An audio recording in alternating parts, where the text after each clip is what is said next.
നമസ്കാരം. ഞാൻ NGR നമ്പൂതിരി. നിങ്ങൾക്കെല്ലാവർക്കും എൻ്റെ ചാനലിലേക്ക് ഹാർദമായ സ്വാഗതം.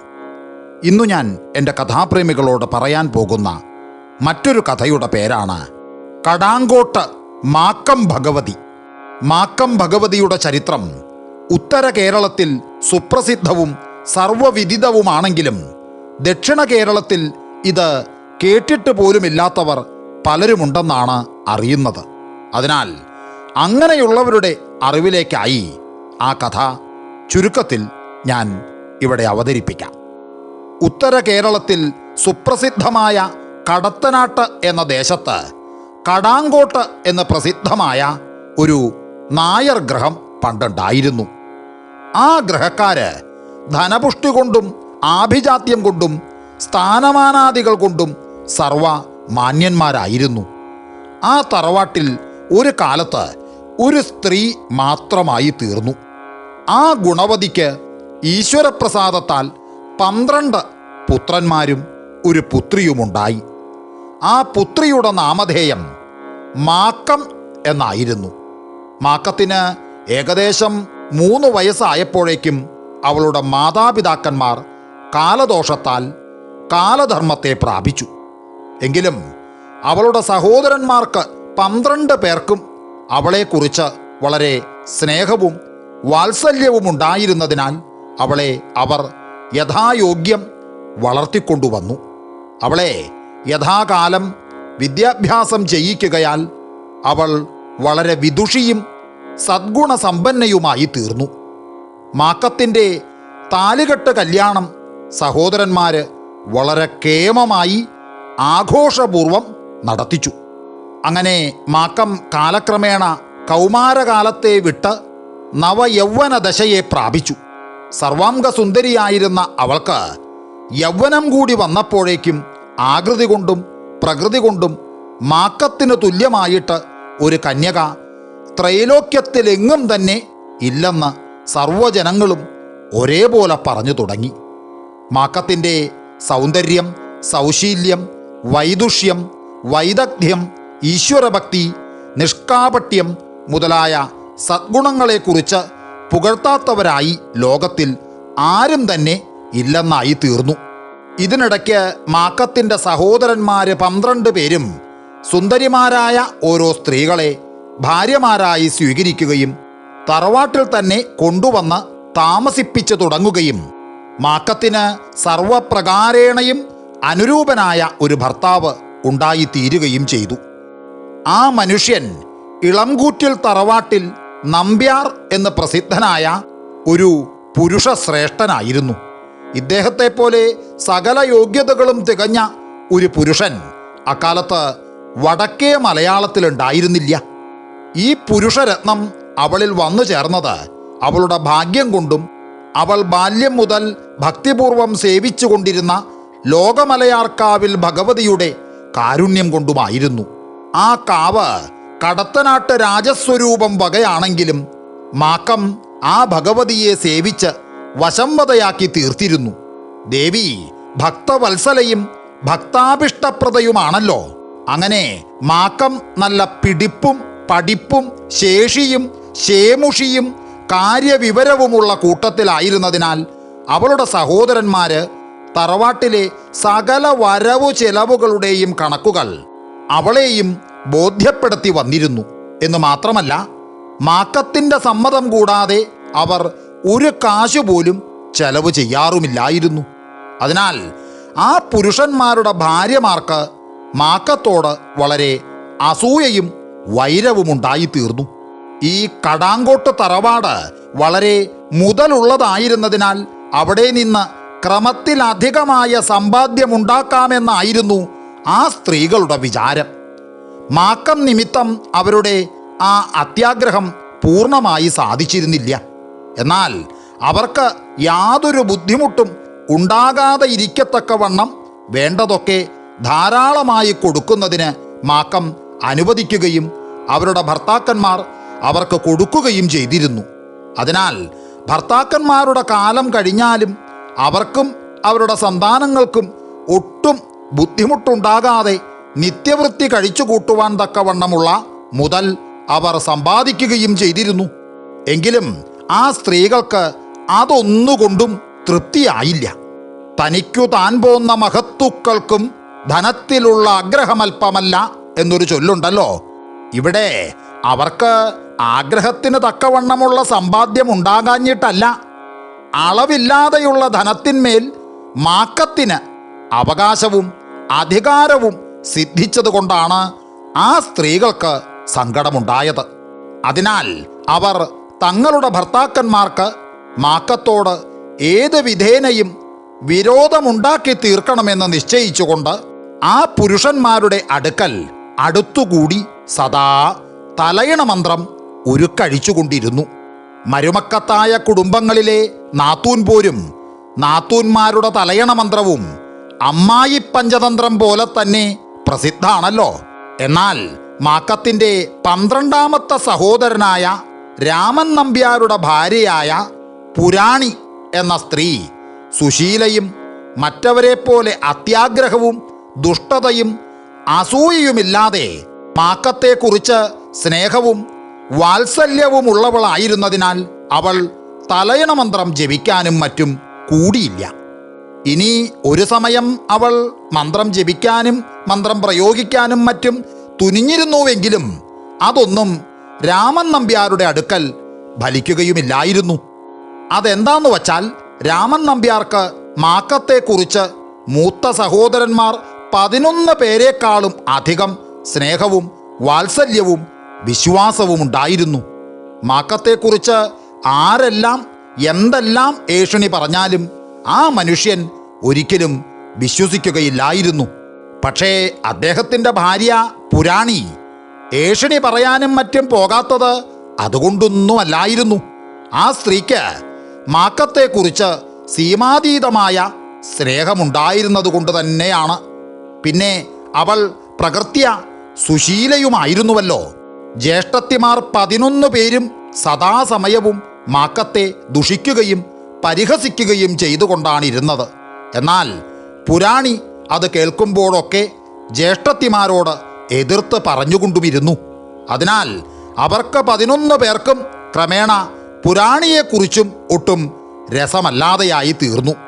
ഇതെല്ലാം അറിഞ്ഞുകൊണ്ടിരുന്നിട്ടും മാക്കം ആ നാത്തൂന്മാർക്ക് വിരോധമായിട്ട് യാതൊന്നും പറയുകയും പ്രവർത്തിക്കുകയും ചെയ്തിരുന്നില്ല. ഉപകാരപ്രധാനസ്യാതപകരാ പരേപ്യരൗ എന്നാണല്ലോ പ്രമാണം. അങ്ങനെ സദ്ഗുണവതിയായ മാക്കത്തിന് ഭർത്താവുണ്ടായിട്ട് അധികം താമസിയാതെ തന്നെ അവൾ ഗർഭം ധരിക്കുകയും യഥാകാലം പ്രസവിച്ച് ഒരു ആൺകുട്ടിയുണ്ടാവുകയും ചെയ്തു. അപ്പോ നാത്തൂന്മാർക്ക് 11 പേർക്കും അവളോടുള്ള അസൂയയും വൈരവും പൂർവാധികം വർദ്ധിച്ചു. എങ്കിലും സഹോദരന്മാർക്കും ഭർത്താവിനും പുരാണിക്കും മാക്കത്തെക്കുറിച്ചുള്ള സ്നേഹവും സന്തോഷവുമാണ് അപ്പോൾ വർദ്ധിച്ചത്. അതിനാൽ നാത്തൂന്മാര് അവരുടെ തലയിണ മന്ത്രം അക്ഷരലക്ഷം വീതം ജപിച്ചിട്ടും യാതൊരു ഫലസിദ്ധിയുമുണ്ടായില്ല. പ്രകൃത്യാ തന്നെ നിർദോഷവന്മാരായ ആ പുരുഷന്മാര് തങ്ങളുടെ ഭാഗിനേയന് യഥാകാലം ചാത്തു എന്ന് പേരിടുകയും അന്നപ്രാശ്നം അടിയന്തിരം സാഘോഷം കെങ്കേമമായി നടത്തുകയും ആ കുട്ടിയെ യഥായോഗ്യം വളർത്തിപ്പോരുകയും ചെയ്തു. അതിനുശേഷം മാക്കം പ്രസവിച്ച് ഒരു പെൺകുട്ടി കൂടി ഉണ്ടായാൽ കൊള്ളാമെന്നുള്ള ആഗ്രഹം ക്രമത്തിലധികം വർദ്ധിക്കുകയാൽ അവളുടെ സഹോദരന്മാര് അതിനായി സംഖ്യയില്ലാതെ ധനവ്യയം ചെയ്ത് അനവധി സൽക്കർമ്മങ്ങൾ നടത്തി. അതൊക്കെ കണ്ടപ്പോൾ നാത്തൂന്മാർക്ക് അസൂയ പ്രതിദിനം വർദ്ധിച്ചുകൊണ്ടിരുന്നു. എങ്കിലും അവർക്ക് ഒന്നും ചെയ്യാനും ചെയ്യിക്കാനും സാധിക്കാത്തതുകൊണ്ട് എല്ലാം സഹിക്കുക തന്നെ ചെയ്തു. ആരെല്ലാം എന്തെല്ലാം വിചാരിച്ചാലും എത്രമാത്രം അസൂയപ്പെട്ടാലും സുലഭമഹോ ഗുണികൾക്ക് വാഞ്ചിതാർത്ഥം എന്നുള്ളതിന് വ്യത്യാസം വരുന്നതല്ലല്ലോ. അങ്ങനെ മാക്കം 2ാമതും ഗർഭം ധരിക്കുകയും യഥാകാലം ഒരു പെൺകുട്ടിയെ പ്രസവിക്കുകയും ചെയ്തു. അപ്പോ നാത്തൂന്മാരുടെ അസൂയ പരമകാഷ്ഠയെ പ്രാപിച്ചു. എന്നാൽ മാക്കത്തിൻ്റെ സഹോദരന്മാരുടെ സന്തോഷവും അങ്ങനെ തന്നെ. അവർ തങ്ങളുടെ ഭാഗിനേയിക്ക് യഥാകാലം ചീരു എന്ന് പേരിടുകയും ചോറൂണിന് കെങ്കേമമായി വട്ടം കൂട്ടുകയും ചെയ്തു. അവര് ഭാഗിനേയന്റെ ചോറൂൺ അടിയന്തരത്തിനേക്കാൾ ഇത് കേമമാക്കണമെന്ന് വിചാരിച്ച് അതിന് തക്കവണ്ണമാണ് ഇതിന് വട്ടം കൂട്ടിയത്. ചോറൂണിന് പെൺകുട്ടിയെ അണിയിക്കുന്നതിന് അവർ ഉണ്ടാക്കി വച്ച സ്വർണ്ണാഭരണങ്ങളും ആൺകുട്ടിക്കുണ്ടാക്കിച്ചതിൽ വളരെ അധികമായിരുന്നു. ചോറൂൺ അടിയന്തരത്തിന് ക്ഷണിക്കപ്പെട്ടവരായിട്ടും അങ്ങനെയല്ലാതെയും അസംഖ്യം ആളുകൾ ആ വീട്ടിൽ വന്നുകൂടുകയും മുഹൂർത്ത സമയത്ത് ചോറ് കൊടുക്കാനുള്ള ക്രിയ യഥായോഗ്യം നടത്തുകയും ചെയ്തു. മുഹൂർത്ത സമയത്ത് ചോറ് കൊടുക്കുകയെന്നുള്ള ക്രിയ യഥായോഗ്യം നടത്തുകയും ചെയ്തു. പിന്നെ സദ്യയ്ക്ക് ഇല വയ്ക്കാനുള്ള ആരംഭമായി.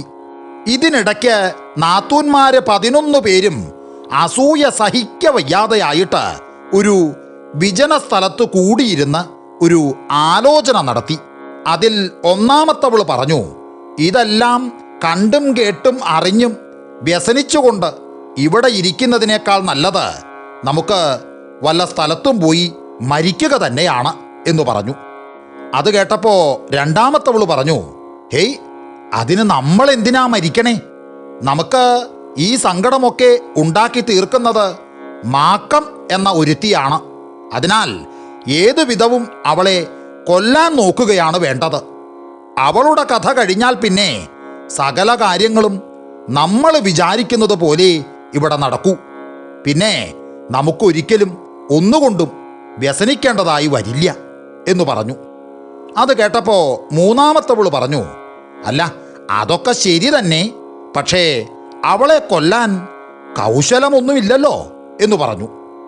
അത് കേട്ടപാടെ നാലാമത്തോള് പറഞ്ഞു, കൗശലമില്ലായ്കയൊന്നുമില്ല, എനിക്കൊരു നല്ല കൗശലം തോന്നുന്നുണ്ട്, അത് ചെയ്താൽ മതി എന്ന് പറഞ്ഞു. അത് കേട്ടപ്പോൾ അഞ്ചാമത്തവൾ ചോദിച്ചു, ഹേയ്, കൗശലം ഉണ്ടെന്ന് പറഞ്ഞാൽ പോരാ, എന്നാ അതെന്താണെന്ന് കൂടി പറയൂ, കേൾക്കട്ടെ എന്ന് പറഞ്ഞു. അപ്പോൾ നാലാമത്തവൾ പറഞ്ഞു, അത് പറയാം.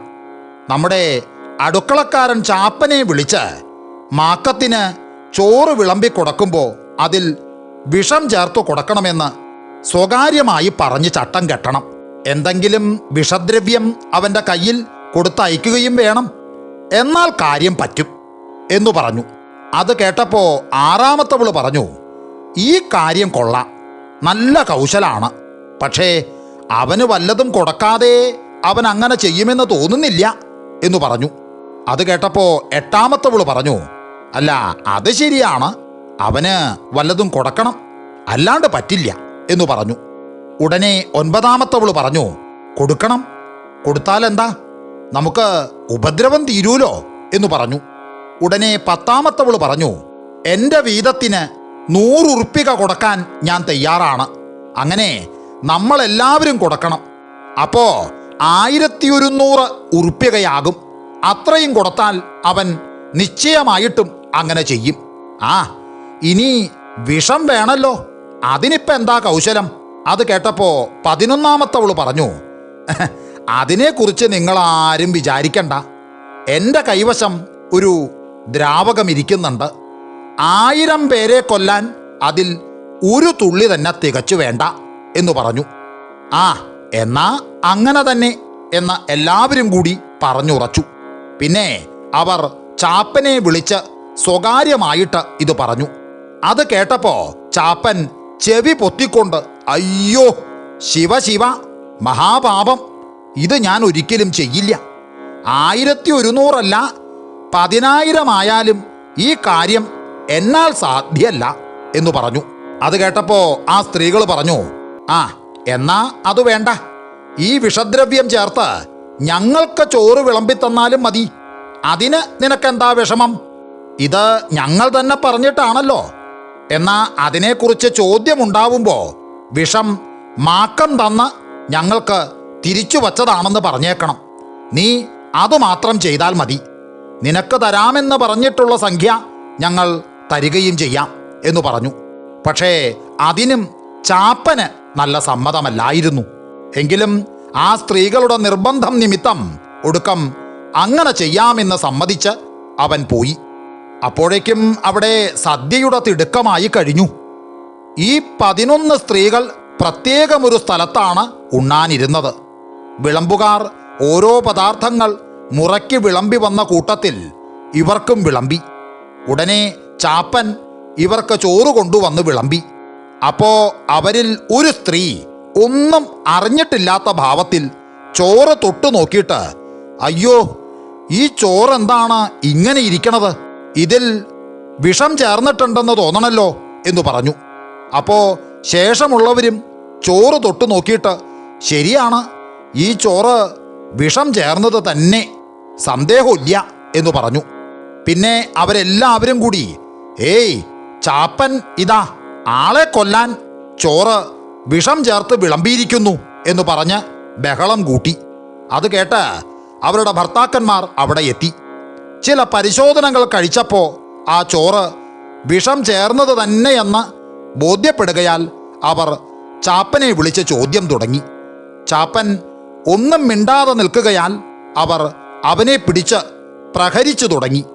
തല്ലുകൊണ്ട് വേദന സഹിക്കവയ്യാതെയായപ്പോൾ ചാപ്പൻ പറഞ്ഞു, ഈ വിഷം ജ്യേഷ്ഠത്തിയമ്മമാർക്ക് ചോറിൽ ചേർത്ത് കൊടുക്കണമെന്ന് പറഞ്ഞ് ചെറിയമ്മ, അതായത് വടക്കേ മലയാളത്തിലുള്ള മാന്യ കുടുംബങ്ങളിലെ സ്ത്രീകളെ ഭൃത്യന്മാർ ചെറിയമ്മ എന്നോ കുഞ്ഞിയമ്മ എന്നോ ആണ് പറയുക പതിവ്. അപ്പോ ആ ചെറിയമ്മ തന്നതാണ്, അതുകൊണ്ട് ഞാൻ ഇങ്ങനെ കൊടുത്തതാണ് എന്ന് ഉച്ചത്തിൽ നിലവിളിച്ചുകൊണ്ട് വിളിച്ചു പറഞ്ഞു. അവിടെ കൂടിയിരുന്ന ജനങ്ങൾ ഇത് കേട്ട് അത്ഭുതപ്പെടുകയും വ്യസനിക്കുകയും ചെയ്തു. പക്ഷേ മാക്കം ഇങ്ങനെ ചെയ്യുവോ എന്ന് ചിലരും, ഓഹോ, അവൾ ഇതല്ല ഇതിലപ്പുറവും ചെയ്യും എന്ന് മറ്റു ചിലരും, അംഗനാചനത്തോളം ദുർബുദ്ധി മറ്റാർക്കാ ഉള്ളത് എന്ന് വേറെ ചിലരുമായി അങ്ങനെ ഓരോരുത്തോര് ഓരോ വിധം പറഞ്ഞു തുടങ്ങി. ഇതൊക്കെ കേട്ടപ്പോൾ മാക്കത്തിന് വ്യസനം ദുസ്സഹായി തീർന്നു. സത്യസ്വരൂപനായ ഈശ്വരന് പരമാർത്ഥമറിയാമല്ലോ. സർവസാക്ഷിയായ സകലേശ്വരൻ തന്നെ ഇതിന് സമാധാനമുണ്ടാക്കിക്കൊള്ളും എന്ന് അവൾ ആദ്യം വിചാരിച്ചു. പക്ഷേ പിന്നെ ഇവിടെ ഞാനൊന്നും മിണ്ടാതെ ഇരുന്നാൽ ജനങ്ങൾക്ക് തെറ്റിദ്ധാരണയുണ്ടാകും. അതുകൊണ്ട് എൻ്റെ പരമാർത്ഥം ഞാൻ തന്നെ പറയുകയാണ് ഇവിടെ വേണ്ടത് എന്ന് രണ്ടാമത് തീർച്ചപ്പെടുത്തിക്കൊണ്ട് മാക്കം തൻ്റെ 2 കുട്ടികളോടുകൂടി ഇറങ്ങിച്ചെന്ന് ആ ജനക്കൂട്ടത്തിൽ നിന്നുകൊണ്ട്, ഈ സംഗതിയിൽ ഞാൻ യാതൊന്നും അറിഞ്ഞിട്ടില്ലെന്നുള്ള പരമാർത്ഥം സത്യസ്വരൂപിണിയായ ലോകമലയാർക്കാവിലമ്മയ്ക്കറിയാം. ഇതിൽ സ്വല്പമെങ്കിലും വല്ലതും ഞാൻ അറിഞ്ഞിട്ടുണ്ടെങ്കിൽ ഇപ്പോൾ എൻ്റെയും ഈ ഓമനക്കുട്ടികളുടെയും തല പൊട്ടിത്തെറിക്കട്ടെ. അല്ലെങ്കിൽ ഇത് ചെയ്തവർക്ക് അതിൻ്റെ ഫലം ആ സർവേശ്വരി കാണിച്ചു കൊടുക്കട്ടെ എന്ന് ഉച്ചത്തിൽ അങ്ങോട്ട് വിളിച്ചു പറഞ്ഞു. ആ സമയത്ത് ചാപ്പൻ ഒരു ഭ്രാന്തനെ പോലെ തുള്ളിച്ചാടി ആ സ്ഥലത്ത് ചെന്ന്, ഇത് സത്യം, ഇത് സത്യം, ഞാൻ കള്ളം ചെയ്തു, ഞാൻ കള്ളം ചെയ്തു, ഞാൻ വ്യാജം പറഞ്ഞു, ഞാൻ വ്യാജം പറഞ്ഞു, അയ്യോ എനിക്ക് പേടിയാവുന്നേ, ഇതാ ദ്രംഷ്ട്രങ്ങളും കടിച്ച് കണ്ണുകളും ഉരുട്ടി ഒരു ഭയങ്കര സ്വരൂപം എൻ്റെ നേരെ വരുന്നു, ഞാനിപ്പോൾ ചാവും, ഇപ്പം ചാവും എന്നുച്ചത്തിൽ വിളിച്ചു പറഞ്ഞുകൊണ്ട് അവിടെ വീണു. ഉടനെ അവൻ രക്തം വമിച്ച് മരിക്കുകയും ചെയ്തു. ഇതെല്ലാം കണ്ടും കേട്ടും ഭയാത്ഭുത പാരവശ്യത്തോടുകൂടി ജനങ്ങളെല്ലാവരും പിരിഞ്ഞുപോയി. ആ സമയത്ത് ആ ചേട്ടകളായ ചേട്ടത്തിമാര് ഏറ്റവും ഭയവിഹ്വലകളായി തീർന്നു. എങ്കിലും ചാപ്പൻ തങ്ങൾ ചെയ്തതൊന്നും വിളിച്ചു പറഞ്ഞില്ലല്ലോ, അതു ഭാഗ്യം എന്ന് വിചാരിച്ച് അവർ സമാധാനപ്പെട്ടു. ആ സമയത്ത് പിന്നെയും വിഷണ്ണയായി തന്നെ ഇരുന്ന ആ മാക്കത്തെ രാമൻ നമ്പ്യാരും പുരാണിയും കൂടി സാന്ത്വനോക്തികൾ കൊണ്ട് സമാധാനപ്പെടുത്തുകയും ചെയ്തു. അതിനുശേഷം ഏതാനും ദിവസങ്ങൾ കഴിഞ്ഞതിൻ്റെ ശേഷം ഒരു ദിവസം മുമ്പ് ആട്ടാൻ കൊടുത്തിരുന്ന എള്ളാട്ടിയ എണ്ണയും കൊണ്ട് ഒരു വാണിയൻ കടാങ്കോട്ട് ചെന്നിരുന്നു. ആ സമയത്ത് ആ തറവാട്ടിലെ പുരുഷന്മാർ 12 പേരും നായാട്ടിനും അവരുടെ ഭാര്യമാരിൽ പുരാണി എന്തോ ഗൃഹജോലിക്കും ശേഷം 11 പേരും കുളിക്കാനും മാക്കത്തിൻ്റെ ഭർത്താവ് കൃഷിസ്ഥലത്തേക്കും പോയിരിക്കുകയായിരുന്നു. എന്നു മാത്രല്ല, മാക്കം ഋതുവായിരിക്കുകയുമായിരുന്നു. അതിനാൽ മാക്കം വാണിയനോട് പറഞ്ഞു, എണ്ണ അളന്നെടുക്കുന്നതിനും നിനക്ക് ആട്ടുകൂലി തരുന്നതിനും ഇപ്പോൾ സൗകര്യമില്ല. ഞാൻ തീണ്ടാരിയായിരിക്കുകയാണ്. നാളെ ഞാൻ കുളിക്കും. അതുകൊണ്ട് നാളെ വന്നാൽ എണ്ണ അളന്നെടുക്കുകയും നിനക്ക് കൂലി തരികയും ചെയ്യാം. എണ്ണ ആ പാത്രത്തിൽ തന്നെ ഇവിടെ ഇരിക്കട്ടെ. നീ പുറത്ത് ആ വരാന്തയിൽ നിന്നുകൊണ്ട് എണ്ണപ്പാത്രം അകത്തേക്ക് വച്ചിട്ട് ഇപ്പോൾ പോവുക എന്ന് പറഞ്ഞു. അവൻ അപ്രകാരം വരാന്തയിൽ നിന്നുകൊണ്ട് എണ്ണപ്പാത്രം അകത്തേക്ക് വച്ചിട്ട് മുറ്റത്തേക്കിറങ്ങി. ആ സമയത്ത് കുളിക്കാൻ പോയിരുന്ന നാത്തൂന്മാര് കുളി കഴിഞ്ഞ് മടങ്ങി വന്ന് വരാന്തയിലേക്ക് കയറുകയും വാണിയൻ മുറ്റത്തേക്ക് ഇറങ്ങുകയും ചെയ്തത് ഒരേ സമയത്തായിരുന്നു. വാണിയൻ ഇറങ്ങിപ്പോകുന്നത് കണ്ടിട്ട് ആ സ്ത്രീകൾ മാക്കത്തെ വളരെ ശകാരിച്ചു. എടീ കുലടേ, നിന്റെ കള്ളത്തരമൊക്കെ ഞങ്ങൾ അറിഞ്ഞു. നിനക്ക് ഒരു ഭർത്താവുണ്ടല്ലോ, പിന്നെ ഈ വാണിയനും കൂടി വേണോ? തീണ്ടലും തീണ്ടാരിയും വർജിക്കാത്ത നിനക്ക് രാവും പകലും ഒന്നുപോലെ ആയത് അത്ഭുതമല്ല. നീ ഈ മാന്യ തറവാട്ടേക്കും കളങ്കമുണ്ടാക്കാനായി ജനിച്ചവളാണ്. നിന്റെ സഹോദരന്മാർ വരട്ടെ. നിന്റെ ഈ ദുഷ്കൃത്യങ്ങളെ നിർത്താൻ അവർ വിചാരിച്ചാൽ കഴിയുമോ എന്ന് ഞങ്ങൾക്കറിയണം. തറവാടുകളിലുള്ള സ്ത്രീകൾ ഇങ്ങനെ തുടങ്ങിയാൽ കുടുംബം മുടിഞ്ഞു പോകൂലോ. ഈ പുംശലി സഹോദരന്മാർക്കും നല്ല വരുമാനമാണ് ഉണ്ടാക്കി വയ്ക്കുന്നത്. ഇവൾ ഇങ്ങനെ തുടങ്ങിയാൽ അവർ പുറത്തിറങ്ങി നടക്കുന്നത് എങ്ങനെയാണ്? അവർക്ക് അന്യന്മാരുടെ മുഖത്ത് നോക്കാൻ നാണാവില്ലേ എന്നും മറ്റും പറഞ്ഞാണ് അവർ മാക്കത്തെ ശകാരിച്ചത്.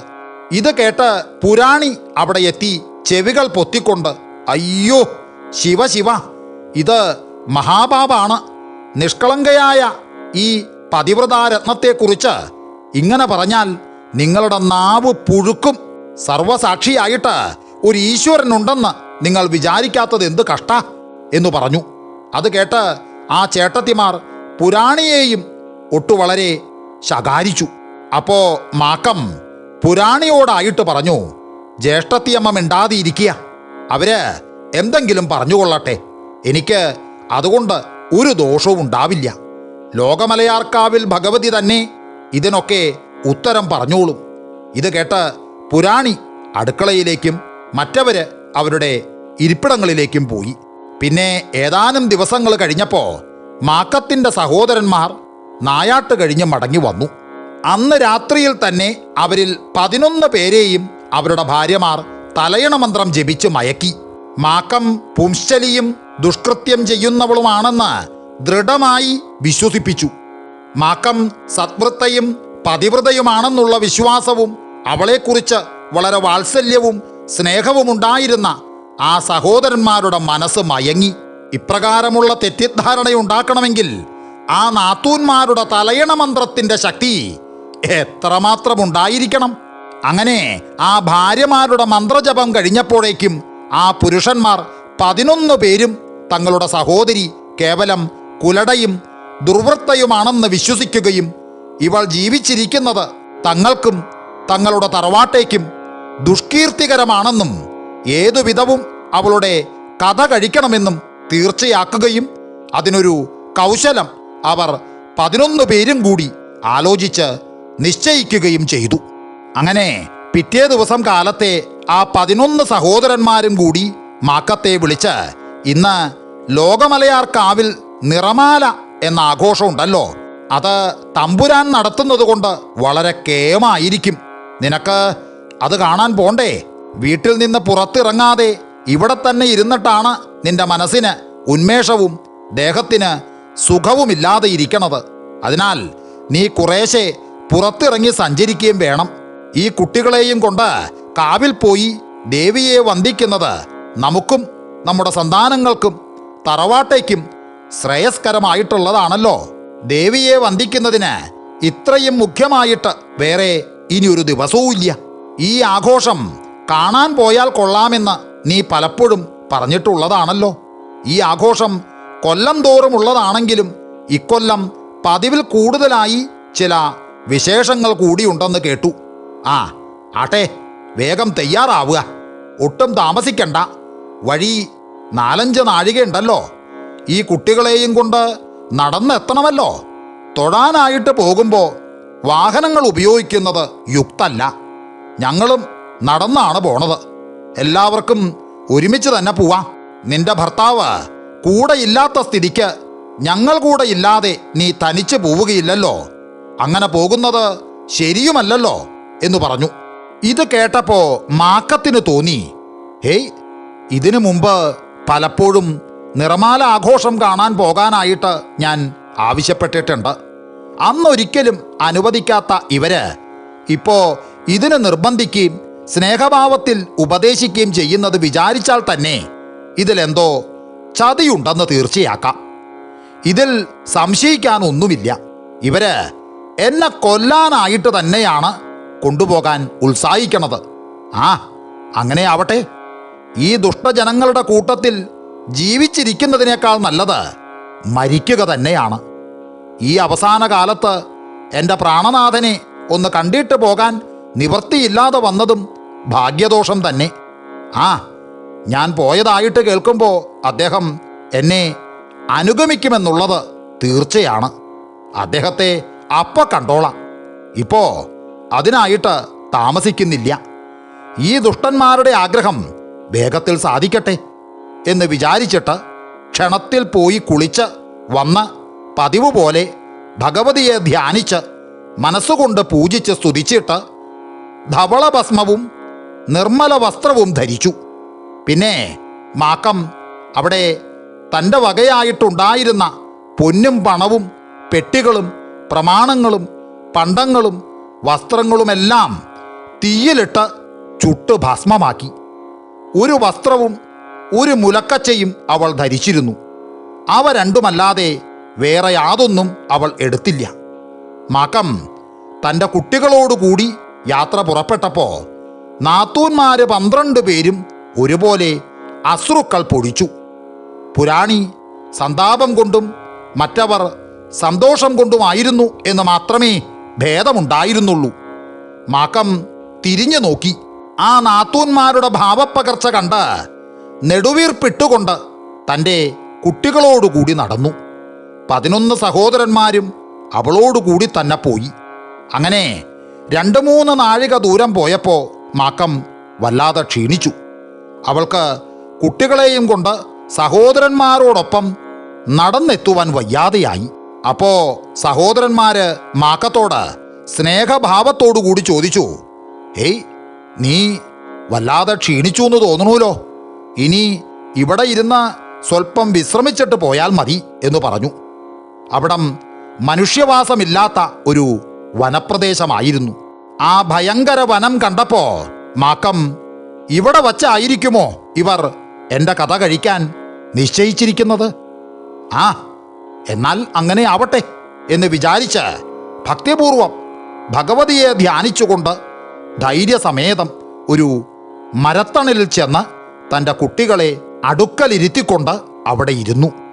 അവളുടെ സഹോദരന്മാര് അവിടെയൊക്കെ ചുറ്റി നടന്ന് സ്ഥലപരിശോധന ചെയ്തപ്പോൾ അവിടെ സമീപത്തു തന്നെ ഏറ്റവും കുണ്ടുള്ളതായിട്ട് ഒരു കിണർ കണ്ടെത്തി. അപ്പോ അവരിലൊരാൾ ആ കിണറ്റിൽ നോക്കിയിട്ട് പറഞ്ഞു, അയ്യോ, അത്ഭുതം തന്നെ, ഈ കിണറ്റിലിതാ നക്ഷത്രങ്ങൾ കാണുന്നു എന്ന് പറഞ്ഞു. പിന്നെ മറ്റൊരാൾ നോക്കിയിട്ട് പറഞ്ഞു, ഹേയ്, ശരി തന്നെയാണല്ലോ, ഈ പകൽ സമയത്ത് നക്ഷത്രം ഇവിടെയല്ലാതെ ഈ ഭൂതലത്തിൽ മറ്റെങ്ങും കാണുന്നു തോന്നണില്ല എന്ന് പറഞ്ഞു. ഇങ്ങനെ അവർ 11 പേരും ആ കിണറ്റിൽ നക്ഷത്രങ്ങൾ ഉള്ളതായി പറയുകയും അത് ചെന്ന് കാണാനായി മാക്കത്തോട് നിർബന്ധിക്കുകയും ചെയ്തു.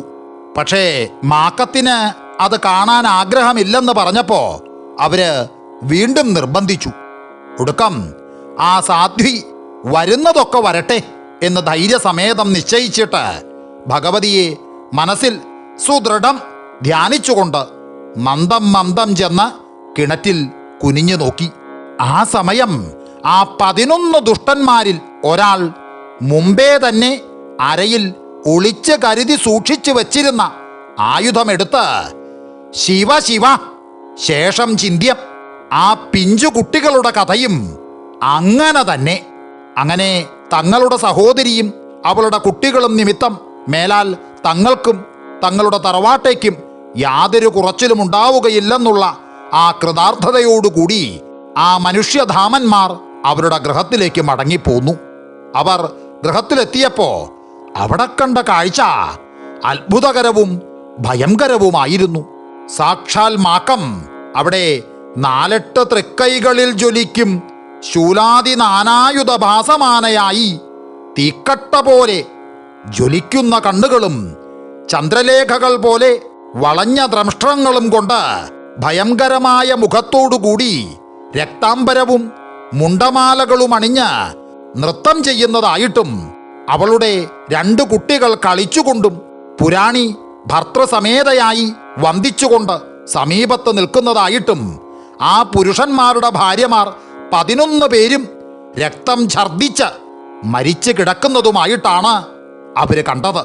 അപ്പോ അവർക്ക് തങ്ങളാൽ വധിക്കപ്പെട്ട മാക്കം ദേവീ സാരൂപ്യത്തെയും ദേവീ സാമീപ്യത്തെയും പ്രാപിക്കുകയാണ് ചെയ്തതെന്നും അവർ മരിച്ചു എന്ന് തങ്ങൾക്ക് തോന്നിയത് ദേവിയുടെ മായ കൊണ്ട് മാത്രമാണെന്നും മനസ്സിലായി. അവർ മാക്കത്തിന്റെ പാദത്തിങ്കൽ വീണ് ക്ഷമായാചനം ചെയ്യാമെന്ന് വിചാരിച്ചുവോ എന്തോ. എന്തായാലും അതിനൊന്നും ഇടയാകാതെ ആ 11 പുരുഷന്മാരും രക്തം വമിച്ചുകൊണ്ട് പെട്ടെന്ന് അവിടെ വീണ് മരിച്ചു. മാക്കത്തിന്റെ ഭർത്താവ് ഈ വർത്തമാനം കേട്ട ക്ഷണത്തിൽ ആത്മഹത്യ ചെയ്ത് തൻ്റെ ഭാര്യയെ അനുഗമിച്ചു.